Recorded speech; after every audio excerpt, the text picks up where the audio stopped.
नमस्कार, times of Swaraj में आप सबों का स्वागत है। मैं हूं संतोष सिंह और टाइम्स ऑफ स्वराज के तमाम दर्शकों, शिव चिंतकों को बहुत बहुत बधाई, प्यार, स्नेह, आशीर्वाद। बहुत मुश्किल टास्क था मेरे सामने भी, आप सबों के सामने भी। इतने बड़े स्तर पर जो शिक्षकों की बहाली हुई, उसमें हमारे बिहार के प्रतिभावान छात्र किसी तकनीकी व्यवस्था का शिकार न हो जाए, किसी तकनीकी खामियों की वजह से वो शिकार न हो जाए, इसको लेकर हम लोगों ने जिस मुहिम की शुरुआत की थी, आज वो मुहिम रंग लाता हुआ दिख रहा है। अब सारी चीज़ें आपके सामने हैं। जिसकी लड़ाई आप लड़ रहे थे, जिसकी लड़ाई मैं लड़ रहा था, टाइम्स ऑफ स्वराज लड़ रहा था, समानांतर तौर पे हम सब लोग इकट्ठे होकर उस लड़ाई को कदम दर कदम आगे बढ़ा रहे थे। अब जो आप चाहते थे, देर से ही सही, वो सारी चीज़ें अब आपके सामने हैं। कुछ कठिनाइयाँ अभी भी हैं, जिस कठिनाइयों का समाधान का जो अंतिम स्वरूप है वो भी बोर्ड ने या बीपीएससी ने स्वीकार कर दिया है। जिनको कट ऑफ मार्क्स को लेकर, डेट ऑफ बर्थ को लेकर, हिंदी सब्जेक्ट को लेकर अभी भी लगता है कि हमें उस रिजल्ट में मेरा स्थान होना चाहिए था, ऐसे तमाम छात्र आप अभी जाएं, बोर्ड के जो बीपीएससी के जो एग्जामिनेशन कंट्रोलर हैं उनके नाम से आप आवेदन लिखें। अपने आवेदन में सारी चीज़ों को आप स्पष्टता के साथ रखें। आप अपने डॉक्यूमेंट्स की कॉपी लगा दें। विभाग के पास आपका ईमेल आईडी पहले से मौजूद है। आपको आपकी समस्याओं का, आपके को जो संदेह है, उसको एक एक करके उसका समाधान निकाल दिया जाएगा। कोई भी दिक्कत हो तो हम लोग भी आपके साथ हैं। आपको दिक्कत हो, कई लड़कियां हमें भी भेजी हैं, हमने भी बोर्ड को भेज दिया है कि भाई इस मुतालिक एज भी 86 है और मार्क्स भी ठीक है, कट ऑफ मार्क्स से ज़्यादा है, तो फिर क्यों नहीं, और आप जिस सिलेक्शन लिस्ट जारी किए हैं उस लिस्ट में इसका नाम भी है, तो फिर इनका सिलेक्शन क्यों नहीं हुआ है। तो वो सारी बातें जो इस तरह ये, लेकिन ज़्यादा संख्या इसकी भी अब नहीं है। जो उम्मीद की जा रही थी कि बड़ी संख्या होगी, ऐसे भी नहीं है। संख्या उस वहाँ भी बहुत ही सीमित संख्या है। एक एक कर कदम आपको जो भी कहीं से भी कोई संदेह है वो संदेह दूर होगा। और हमें लगता है कि आज बिहार में सकारात्मक पत्रकारिता की भी जीत हुई है। यही पॉजिटिव जर्नलिज्म है। हमें व्यू मिले या ना मिले, हमें वो क्या कहते हैं, मिलियन लोगों के तक हम पहुँचे या ना पहुँचे, लेकिन हमारी आवाज़ तूती के की तरह ही नकार खाने में कहीं कहीं सुनाई दे रही थी, लेकिन वो उस तूती के नकार खाने की आवाज़ में इतनी ताकत थी कि बड़े से बड़े सिस्टम में बैठे लोग भी खबर चलते ही हिल जाते थे। इसका अंदाज़ा हमें है, आपको शायद ना हो। आपको भी लग रहा होगा कि हो क्या रहा था, लेकिन चीज़ें इसी तरीके से रही। और हमें खुशी है कि इस बार के दशहरा पर्व में हम अपने आप को छुट्टी नहीं भी मना पाए, तो इस बात को लेकर सुकून है कि जिस मिशन को हम लोगों ने आगे बढ़ाया था, हम सब लोगों ने साथ मिलकर आज उस मुकाम तक हम लोगों ने पा लिया है। इसके लिए आप सबों को बधाई। एक बड़ी खबर हमने दे दी कि जो ऐसे छात्र हैं जिनको अभी भी लगता है कि कोई समस्या है, तो आप सीधे परीक्षा नियंत्रक को आप चिट्ठी लिख सकते हैं, मेल भी कर सकते हैं। दूसरी बात, देखिए, वाटर मार्क को लेकर जो प्रॉब्लम हुआ था, जिसको लेकर हम लोग आवाज़ उठा रहे थे, बीपीएससी का वाटर मार्क मिल गया। आप का माना यह जा रहा था कि डॉक्यूमेंट्स वेरिफिकेशन हो गया। देख लीजिए, बोर्ड ने अपना उस वाटर मार्क का पर अब लिख दिया ये बात, ये नहीं है, ठीक है ना, आपका वेरिफिकेशन होगा। और ये जितने इस तरीके के लोग हैं जो 2023 के टीटी की परीक्षा पास किए थे, और इसके खेल के पीछे देखिए, एक बात हम आपको बता दें कि 2023 का एसटीईटी लेना, एसटीईटी का तुरंत रिजल्ट निकालना, ये सब एक बड़ी साजिश का हिस्सा था। अगर आप लोग सचेत नहीं रहते तो हजारों वैकेंसी इसके आड़ में लोग लेके चल उठते। और एकदम रणनीति के तहत, ये मत समझिए कि ये कोई अचानक कुछ ऐसी हुआ, एकदम कैलकुलेटिव रणनीति के तहत ये काम किया गया। और आप लोग अगर आवाज़ नहीं उठाते तो फिर ये सब कुछ हो गया रहता।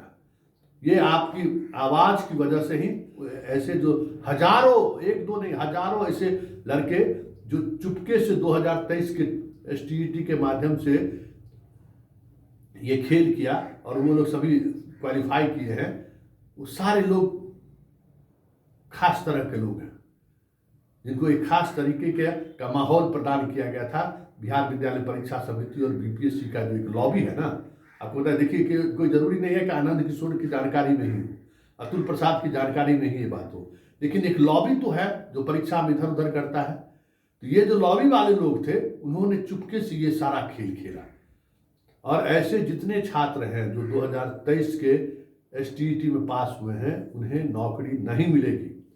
डंके के चोट पर आप ले लीजिए, 15 तारीख के बाद, 15 नवंबर के बाद एक एक का सब कुछ वेरिफिकेशन होगा। 2019 के एसटीईटी को लेकर भी जो आप लोगों ने जो आपत्ति दर्ज की है कि कई कंप्यूटर में तो बहुत सारी चीज़ें सामने आ ही गई हैं, कंप्यूटर वाले का तो खेला हो ही गया है।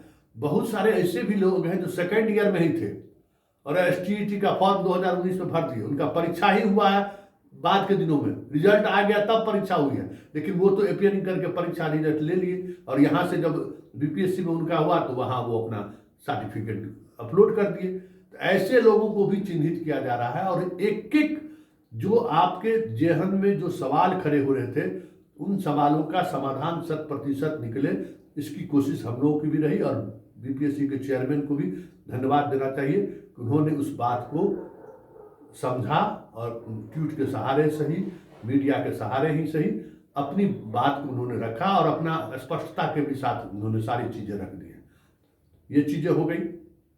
और यूपी को लेकर कुछ समस्याएं खड़ी की जा रही है कि यूपी की बहुत संख्या ऐसा आ गया है, ऐसा नहीं है, उसका भी अब सारी चीज़ें हो चुकी है, अब वो भी अपलोड हो चुका है और अब डिटेल्स में उसकी सूची भी उपलब्ध होगी कि यूपी के कितने लोगों की हुई है।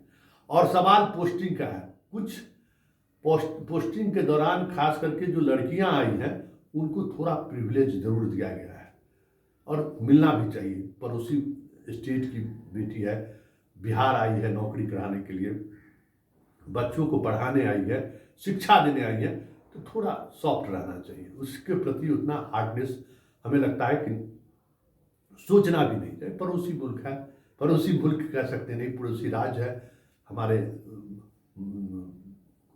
बेटी रोटी का भी रिश्ता यूपी से रहा है, शादी विवाह का भी रिश्ता रहा है। कमोबेश जितने लोग आए हैं आपको जानकर आश्चर्य होगा, इसमें कई ऐसी हैं, हम लोगों से मिले हैं जिसकी माँ बिहारन है, वो भले यूपी में रह रही है, माँ बिहारन है। बक्सर के लोग हो, गोपालगंज के इलाके का हो, सिवान उवान के, बहुत सारी बिहार की बेटियों की शादी यूपी में है। बक्सर सासाराम की बहुत सारी बेटियां, और अधिकांश जो कम्पीट किए हैं वो समझो कि बिहारी ही है। 8-10 लोगों से बात हुई, उसके बाद हम वो उस नेटवर्क से बात करना शुरू किए तो जिस एकदम दादी बिहारी है, माँ नहीं तो दादी बिहारी है, बिहार से उसका रिश्ता है। ऐसे ही छात्र छात्राएं ज़्यादा आई है यहाँ, इसलिए ये कहना कि यूपी के लोगों को मौका मिला है, ऐसा नहीं है। बिहार का भी रिश्ता उससे बना हुआ है। इस तरीके की चीज़ें भी अब सामने आ रही, तो थोड़ा प्रिविलेज उनको दिया गया है। हाँ, नियोजित शिक्षकों को लेकर जो चीज़ें आ रही थी उसको आप कैसे डिनाई कर सकते हैं? ये डिमांड करना आपका सही नहीं है कि नियोजित शिक्षक को हटा दिया जाए। नियोजित शिक्षक पास किया। हाँ, एक बात और कि अपॉइंटमेंट होने के बाद पोस्टिंग को लेकर कोई बड़ी समस्या ना हो, भाई भतीजावाद का आरोप नहीं लगे, सिफारिश की बात नहीं हो, इसके लिए शिक्षा विभाग ने एक सॉफ्टवेयर डेवलप किया है और वो सॉफ्टवेयर के आधार पर ही आप पोस्टिंग होगी। कोई भी आप उस पर आपका सारा डाटा डाल दिया गया है, आपको पोस्टिंग वाली जगह मिल जाएगी। 1-2 दिन के अंदर में वो भी क्लियर हो जाएगा। कहीं कोई डिस्ट्रिक्ट का कोई योगदान नहीं रहेगा, कोई डिस्ट्रिक्ट के पास पैरवी करने का कोई स्पेस नहीं रहेगा। लड़कियों को वहाँ थोड़ी सुविधा दी जाएगी। इसके अलावा पोस्टिंग का आपका मेरिट लिस्ट क्या है, क्या पोजीशन है, वो सारी चीज़ें उस सॉफ्टवेयर में डाल दिया गया है। और स्कूल का क्या क्राइटेरिया है, कहाँ कहाँ मेरा पद रिक्त है, किस किस सब्जेक्ट में मेरा पद रिक्त है, वो सारी चीज़ें उस सॉफ्टवेयर में डाली जा रही है और उसी सॉफ्टवेयर के माध्यम से पोस्टिंग भी होगी। इसलिए पोस्टिंग में भी पारदर्शिता बढ़ती जा रही है। और वहाँ भी अगर आपको लगे कि कुछ गड़बड़ी हो रही है, फिर हम तो लोग तो आपके साथ हैं ही। हर उस गड़बड़ी पर चोट मारना है जो आपके हक में हो, आपके हकूक की बात हो, कहीं से भी गड़बड़ी नहीं होने देना है। इस बात का हम भी ख्याल रखते हैं। आपको भी जैसे ही लगे हम सब लोग मिलकर उस गड़बड़ी करने वाले तंत्र को जब मौका मिले हथौड़ा मारा जाएगा। बहुत बहुत धन्यवाद आपको। अब बहुत दिनों से हम शिक्षा को लेकर अभियान चला रहे थे, 1-2 दिन और हमारा ये अभियान चलता रहेगा जब तक सारी चीज़ें व्यवस्थित नहीं हो जाती है। लेकिन बिहार के बच्चों के साथ, बिहार के छात्रों के साथ ये मुझे बहुत अच्छा लगा कि आप काफ़ी कॉन्शियस हैं, लड़ाई लड़ते हैं पूरी मजबूती के साथ। हर एक सीट के लिए आपने जिस तरीके से लड़ाई लड़ी है, उम्मीद करते हैं आप पढ़ाई भी करिए। हिंदू मुसलमान छोड़िए, भारत पाकिस्तान छोड़िए, पार्टी पॉलिटिक्स छोड़िए। हमें बर्बाद किया है, हम हिंदी भाषियों को बर्बाद कर दिया ये पार्टी पॉलिटिक्स। वोट देना है, वोट दीजिए, उसकी तरफदारी करने की क्या जरूरत है। हम आप उस पार्टी पॉलिटिक्स को तरफदारी करने के लिए दिन भर फेसबुक और यूट्यूब पर लगे रहते। तरफदारी बंद कीजिए, अपना काम कीजिए, पढ़ाई कीजिए, वैकेंसी हो, नौकरी कीजिए, फिर जो करना है करते रहिए। नहीं तो देख ही रहे रिजल्ट की स्थिति क्यों ऐसी हुई। क्या 28 नंबर 35 नंबर लाने वाले लोग हमारे बच्चों को पढ़ाएंगे तो उससे क्या आप उम्मीद कर सकते हैं। वो जो पढ़ाई करेगा वो बच्चा 80-90 नंबर लाएगा, जो खुद पास नंबर भी नहीं ला रहा, 30% मार्क्स भी नहीं ला रहा है। चलिए, बहुत बहुत धन्यवाद। ये लड़ाई जारी रहेगी और इस लड़ाई में आप सबों का सहयोग रहा, आप सबों का प्यार रहा, इसके लिए बहुत बहुत तहे दिल से आपको धन्यवाद। मिशन हम लोग अब कह सकते हैं कि चांद पर पहुंच चुके हैं, लैंडिंग भी हो चुकी है और लोगों ने देखा कि इतने बड़े स्तर पर बिहार कैसे अपॉइंटमेंट कर लिया। कम बड़ी बात नहीं है किसी भी राज्य के लिए। ये बिहार में इतनी बड़ी बहाली, आप नियोजित शिक्षक कहते हैं कि आ गया इतना, उससे क्या मतलब है।